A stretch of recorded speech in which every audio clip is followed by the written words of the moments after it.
Julien, pourquoi es-tu celte? Regarde-moi bien, regarde bien mon visage. C'est écrit dessus. Je suis celte. Suavelos à tous, soyez les bienvenus.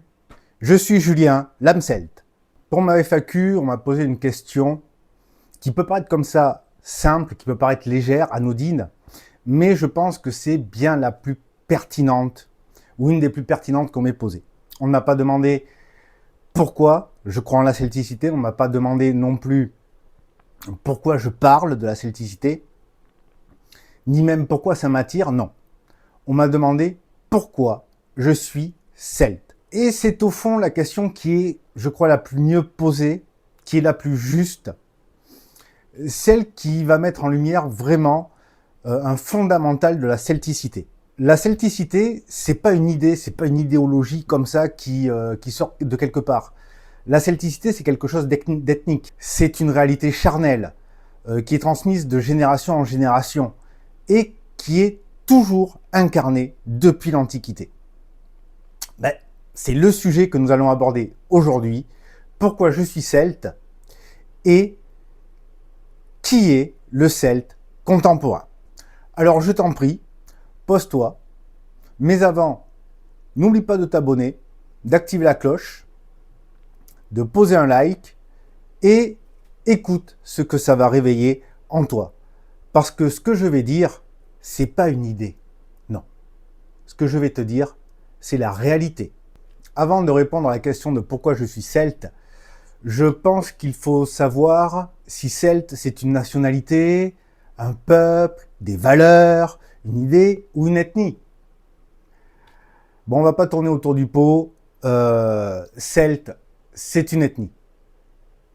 Alors, définissons une ethnie. Ouvrons le dictionnaire et voyons voir ce que le dictionnaire peut nous en dire.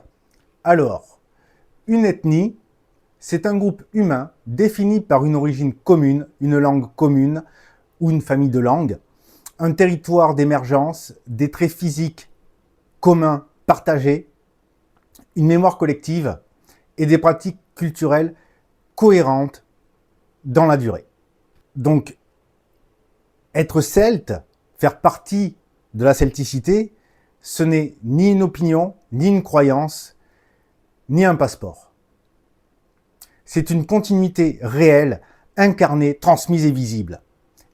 Et maintenant qu'on a posé ça, on va voir ce que ça donne dans mon cas.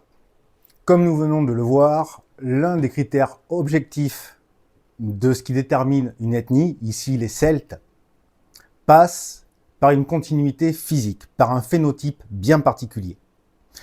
Alors, on va faire simple, on va prendre les citations des auteurs antiques les unes à la suite des autres, et on va voir qu'est-ce qui est récurrent et si je coche les cases.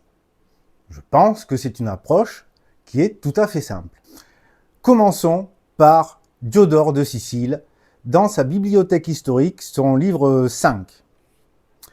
Ils, les Gaulois, sont d'une haute stature, de peau très blanche, avec des muscles bien dessinés, leur chevelure est blonde et ils prennent soin de l'éclaircir davantage en la lavant avec de l'eau de chaux. Il la relève au-dessus de la tête et la fixe de sorte qu'elle ressemble à la crinière des chevaux. Ce qui leur donne un aspect terrible. Leurs moustaches sont si longues qu'elles recouvrent leur bouche et qu'ils doivent les soulever pour manger ou boire. Les Gaulois ont une haute stature. Je mesure 1m75, je ne suis pas un petit. Ma peau est très claire, même en été.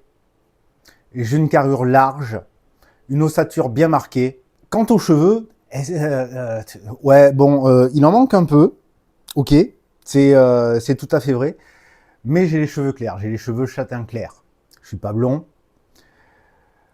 mais c'est un détail qu'on va voir plus tard. Que dit donc César au propos des Gaulois? Tous les Gaulois sont de haute stature, ont les cheveux très blonds et sont d'une grande force physique. Alors je suis toujours pas blond, hein. Entre les deux passages ça n'a pas changé. Les cheveux ils n'ont pas repoussé entre temps. Que voulez-vous, c'est des choses qui arrivent. Mais on a toujours ce rapport récurrent avec la taille, la densité osseuse et musculaire. Donc oui, hein, je corresponds à ce que peut décrire César. Et vous voyez que c'est cohérent entre les deux citations des auteurs antiques. Strabon maintenant. Il dit quoi, ce bon vieux Strabon, dans son livre Géographie, livre 4. Le corps des Gaulois sont grands et leur peau blanche. Leurs cheveux sont blancs, non pas toujours naturellement, mais ils les décolorent avec de la chaux et les peignent vers l'arrière. Peau blanche toujours, hein, la taille, oui, toujours, ça va, je suis pas petit non plus, faut pas déconner.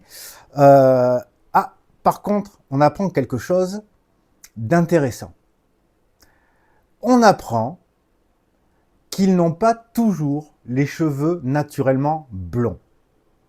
Et oui, ils se les teignent avec de la chaux. Et je corresponds toujours, hein, j'y suis, je suis toujours dedans. D'ailleurs, ma couleur châtain clair correspond bien au profil hallstatien. Que dit Pline l'Ancien dans son Histoire naturelle, livre 7? Allons-y, continuons. La blondeur des Gaulois est si prisée qu'elle a donné son nom à une teinture imitant leur couleur de cheveux. Ouais, alors ils aiment le blond, mais on voit bien que ils se teignent les cheveux en blond. Voilà, ils utilisent un produit avec de la chaux et ça fait des cheveux blonds. Alors je pense que cette histoire de cheveux, ça a perturbé tout le monde, moi y compris quand j'ai fait mes recherches. Ça, il n'y a pas de problème là-dessus. Donc, ce qu'il va se passer, c'est que nous allons nous intéresser à l'archéogénétique. Et l'archéogénétique, qu'est-ce donc? L'archéogénétique, c'est l'étude génétique des squelettes gaulois et la comparaison aussi avec l'ADN que nous avons aujourd'hui. Ce qui veut dire tout simplement qu'on s'est aperçu que depuis l'âge de bronze, le génome des habitants des terres celtes a très peu changé. Alors, ce que l'archéologie génétique nous apprend, c'est que les Celtes d'Europe de l'Ouest avaient une réelle diversité de couleurs de cheveux. Il y avait des blonds, il y avait des châtains et il y avait des roux. J'ai pas la chance d'avoir le gène du blond, le RS 128 212 56. Alors, mais c'est pas un gène qui est dominant. On s'est aperçu que ce n'était pas un gène qui était dominant dans la population, d'où la teinture à l'eau de chaux pour se décolorer les cheveux. Donc, au final, je corresponds tout à fait avec mon châtain clair aux Gaulois, depuis l'âge de bronze en fait. Le blond, on s'aperçoit finalement que c'était plus quelque chose d'esthétique, de culturel, voire même de guerrier. Continuons donc nos descriptions. Allez, encore deux. Pomponius Mela, de Chorographia, chapitre 3, ou livre 3. Les peuples de la Gaule sont grands, robustes, et leurs traits sont durs. C'est ça. Je suis dedans. J'ai pas les traits fins de méditerranéen, comme toujours, je vais dire, j'ai des épaules larges, j'ai une belle carrure, je ne suis pas un nain. C'est bon.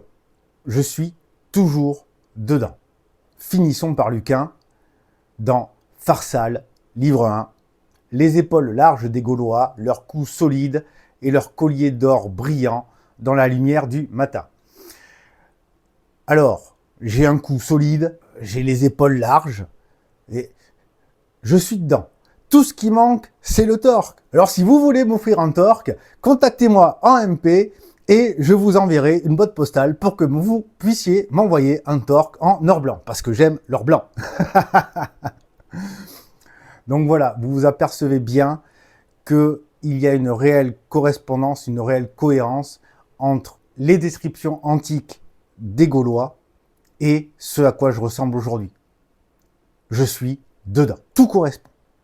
Les études anthropologiques, les études génétiques sont là. C'est marqué sur ma tronche par Teutathès. C'est pas une revendication, c'est un constat. Maintenant qu'on est fixé pour ma tronche, et si on s'intéressait au sol qui a vu mes premiers pas, qui m'a nourri, qui m'a vu grandir et qui m'a vu être l'homme que je suis. Je suis profondément enraciné dans une terre celte. Et ce n'est pas de l'imagination, ce n'est pas un rêve romantique que de dire que la France est une terre celte. C'est pas un petit peu comme si la France ne s'appelait pas la Gaule, hein. Ce n'est pas un petit peu comme s'il y avait des oppidums partout. On y retrouve les nécropoles, on y retrouve les objets, les dieux, Lug, Soukelos, Essus, Taranis, Brigantia. On les retrouve aussi en Irlande. Ce sont des dieux communs. On les retrouve partout en France. Il n'y a pas un lieu. Je veux dire, j'ai un temple de Lug chez moi. À quelques kilomètres, il y a la colline de Lug. Lugdunum, Lyon. Chez moi, on a retrouvé un symbole guerrier. On a retrouvé une statuette de sanglier. Donc non, quand je dis que je suis celte, c'est pas une vue de l'esprit. J'ai une tronche de celte, je suis né sur un sol celte, je suis issu de parents celtes et des dieux celtes.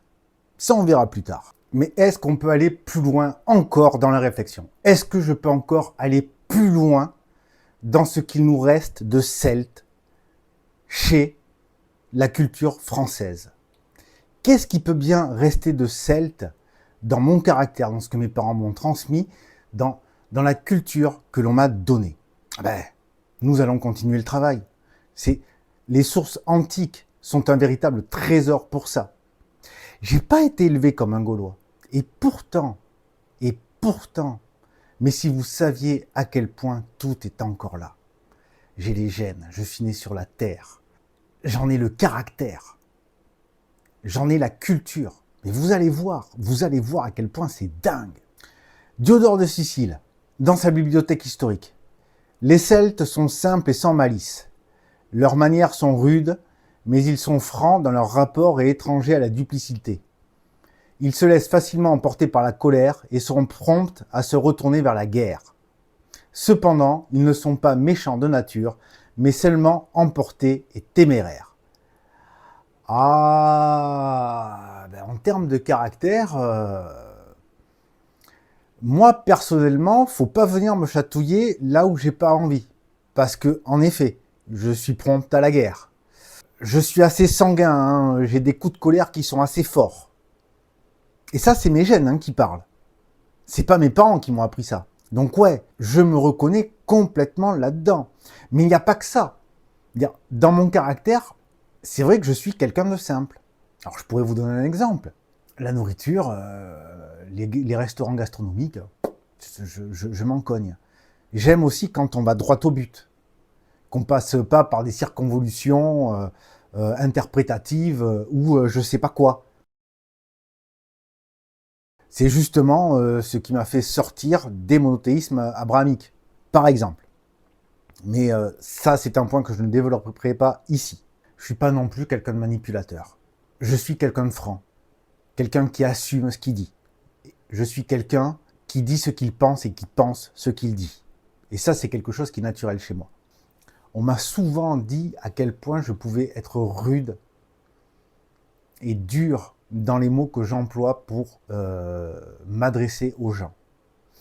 J'y vais pas par quatre chemins.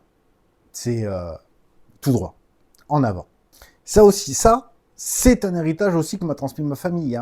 Être sans malice, rester droit. Les manières un peu rudes, c'est quelque chose qui m'a été transmise aussi par mes parents, par mimétisme. Côté paternel surtout, c'est surtout du côté paternel qu'on m'a élevé, notamment mes grands-parents. J'ai été élevé à l'ancienne. Et tout ça, c'est aussi des choses qu'on m'a transmises. Je te propose de terminer sur une dernière citation de Diodore de Sicile dans sa bibliothèque historique, toujours le livre 5. Ils éduquent leurs enfants avec soin et les accoutument à supporter les fatigues. Ils respectent les serments, la fidélité et la justice. Leur parole est sacrée. Je ne peux pas mieux décrire l'éducation que m'ont transmise mes parents et mes grands-parents. on peut dire, je suis un enfant des années 80, j'ai été élevé à l'ancienne, que ce soit par mes parents ou mes grands-parents principalement, qui m'ont éduqué jusqu'à mes 12 ans. Tout y est. On m'a appris à encaisser sans me plaindre, à rester debout, à continuer l'effort. On m'a appris l'importance de la parole. On m'a appris à faire ce que je dis. On m'a appris à rester courageux, à ne pas me défiler. Ouais, la parole, c'est sacré. J'ai été élevé comme un Gaulois. Tu voulais savoir pourquoi je suis celte? Ben, je le suis parce que c'est profondément inscrit en moi. C'est marqué sur mon visage, sur le sol qui me porte, dans mon caractère, dans mon éducation. Tout en moi respire la celticité. Alors pour le savoir, j'ai utilisé une méthode simple, comme tu as pu le remarquer. J'ai été choper les textes des auteurs antiques et j'ai tout simplement comparé à quoi je ressemble, quel est mon caractère, comment est-ce que j'ai été élevé. Et c'est assez dingue de voir une fois tout le puzzle mis bout à bout, à quel point tout correspond. Absolument tout. Il n'y a pas à tortiller. Je suis celte. Je suis le fruit d'un héritage qui est transmis depuis l'Antiquité. Et toi-même, tu peux le constater. Et tu peux chercher tous ces éléments-là dans notre culture contemporaine.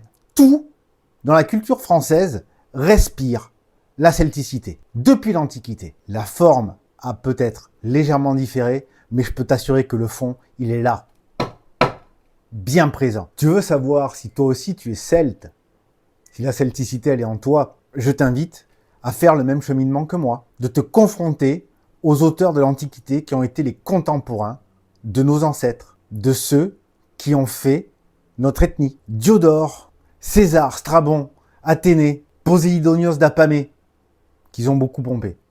Hein, faut le dire. Ils ont beaucoup copié Poséidonios d'Apamée.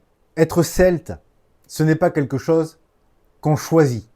Être celte, aujourd'hui, c'est constater un héritage que l'on a reçu. Et cet héritage que nous avons reçu, nous allons le transmettre à notre tour. On a voulu nous faire oublier à quelle ethnie nous appartenions. Il est temps de s'en souvenir.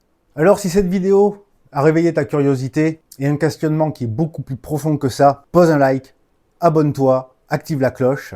En plus de flatter l'algorithme, tu resteras connecté avec la celticité et surtout, partage-la à ceux qui ont besoin de se souvenir qui ils sont toujours. À ceux qui ont besoin de se souvenir à quelle ethnie ils appartiennent, de quelle ethnie ils descendent. À très bientôt. Sois véloce.